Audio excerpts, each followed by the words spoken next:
Shanthikrishna മാമിനെ approach ചെയ്യുമ്പോൾ തന്നെ നമുക്കറിയാലോ, ചില്ല്, ക്രഷ്, ചില്ലെന്നുള്ള സിനിമ അന്നത്തെ കാലത്ത് ഒരു കളർ, അതായത് ഇന്നത്തെ ജനറേഷൻ പോലും അങ്ങനത്തെ സിനിമ ഉണ്ടാക്കിയിട്ടുണ്ടോ എന്നുള്ള എനിക്ക് സംശയമാണ്. ഒറ്റ സീനാണ് ഇന്നും ആൾക്കാര് ഓർക്കുന്നത്.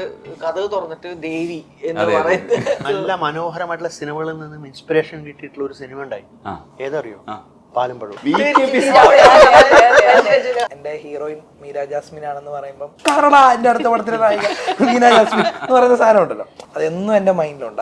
ദേവുമ്മ ഒരു നെഗറ്റീവ് ഷെയ്ഡ് ഉള്ള ഒരു ഇതും, ശിവാനി അതിലൊരു ടേംഡ് ആയിട്ടുള്ള ഒരു, അല്ലേ, എന്താ അതിന് പറയുന്നേ, എക്സ്പ്രഷനിൽ വരുന്നുണ്ട്. അവരുടെ ആ ഒരു ഏജും ഏജിനെ കുറിച്ച് ഒരിക്കലും ഇപ്പൊ പാലും പഴവും ചേർന്ന് കഴിഞ്ഞാൽ ഇതിൽ മധുരമാണോ, ഇരട്ടി മധുരമാണോ, കയ്പാണോ, അതാണ് സിനിമ.